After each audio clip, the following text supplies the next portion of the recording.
عثمان ڈار صاحب کی تو بڑا افسوس ہوا ویسے جو گفتگو سنی لگ تو یہ رہا ہے اور کیونکہ کافی دنوں سے کم و بیش 20-25 دنوں سے تو وہ اپنے گھر والوں سے رابطے میں نہیں تھے، تو یہ بڑا سوال ہے کہ عثمان صاحب کہاں تھے۔ اس کی کوئی ایکسپلینیشن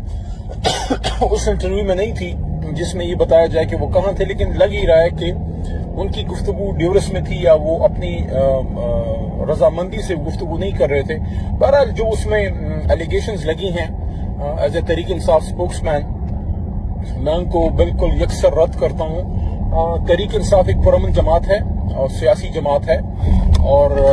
عمران خان صاحب اس ملک کے ہی نہیں امت مسلمہ کے بڑے لیڈروں میں سے ہیں۔ پاکستان کی بقا، سلامتی اور بہتری کے لیے انہوں نے تحریک انصاف بنائی۔ ہم جیسے مڈل کلاس کے پڑھے لکھے جتنے بھی لوگ تھے ان کو پاکستان کی سیاست پہ آنے کے لیے انہوں نے کنونس کیا کہ اس ملک کو ٹھیک کرنے کے لیے اس کے ادارے ٹھیک ہوں، اس کا نظام میرٹ پہ چلے، اکاؤنٹیبلٹی کا سسٹم ہو، یہاں کرپشن ختم ہو، یہاں قابل لوگ آگے آئیں، یہاں بہترین گورننس ہو، عوام کو سہولت ملے۔ اور اس کی بہت سی مثالیں ہماری حکومت میں ہیں، جس طرح صحت کارڈ ملا، لوگوں کو ایک سہولت ملی، جس طرح ہمارے دور میں پولیسنگ پہ ہم نے کام کیا خیبر پختونخوا میں، ایجوکیشن پہ ہم نے کام کیا خیبر پختونخوا میں، اور اس کو پھر ہم مرکز میں بھی لانے کی کوشش کی۔ بہت سی چیزیں ہم کر پائے، کچھ میں اس طرح کامیابی نہیں بھی ملی، لیکن وہ نیچرل ہے۔ جب آپ بڑی سطح پہ کام کرتے ہیں تو کچھ چیزیں ہو پاتی ہیں، کچھ نہیں ہو پاتی، لیکن کہنے کا مقصد یہ ہے کہ اوور آل تحریک انصاف کن لوگوں سے بنائی گئی؟ وہ محب وطن پاکستانی جو پاکستان کی حالت دیکھ کے کوڑا کرتے تھے، جو اس دکھ میں ہوتے تھے کہ میرے ملک کے ساتھ کیا ہو رہا ہے۔ تو وہ لوگ ان دو جماعتوں کی آپس کی یہ جو میوزیکل چیئر ہے میاں صاحب کی اور بینظیر صاحبہ کی، یا پھر بعد میں زرداری صاحب آ گئے ان کی جگہ، تو اس سے تنگ تھے کہ یار یہ کیا ہے، یعنی کہ ہم مڈل کلاس کے لوگ ہیں، ہم سول سروس میں جا رہے ہیں، ہمارے بچے ملٹری میں جا رہے ہیں، سرو کر رہے ہیں، شہید ہو رہے ہیں، کچھ جو ہے ایئر فورس میں جا رہے ہیں، کچھ نیوی میں جا رہے ہیں، کوئی ڈاکٹر بن رہا ہے، کوئی انجینئر بن رہا ہے، کوئی جناب آرٹسٹ بن رہا ہے، کوئی بزنس میں جا رہا ہے۔ مطلب دنیا جہان کا ہر کام ہم لوگ کر سکتے ہیں۔ Middle class Pakistani, lower middle class Pakistani, پڑھے لکھے لوگ، جو پڑھے لکھے نہیں بھی ہیں، وہ ملک کی معیشت چلانے کے لیے بار مزدوری کرتے ہیں، لیکن ایک کام سب کر سکتے ہیں۔ ہم جہاز اڑا سکتے ہیں، ہم F-16 اڑا سکتے ہیں، ہم ملک کے لیے بارڈر پہ جا کے گولی کھا بھی سکتے ہیں، گولی مار بھی سکتے ہیں پاکستان کے لیے، ہر طرح کی قربانی دے سکتے ہیں۔ امریکہ میں جا کے ان کے ناسا میں کام کر سکتے ہیں، قابل لوگ ہیں، UK میں جا کے ان کی NHS میں کام کر سکتے ہیں جو ڈاکٹرز ہیں۔ ایک کام نہیں کر سکتے تو اس ملک میں ہم پہ شرع ممنوع ہے کہ جناب اقتدار کے پاس نہیں آنا۔ تو یہ اقتدار تو ہم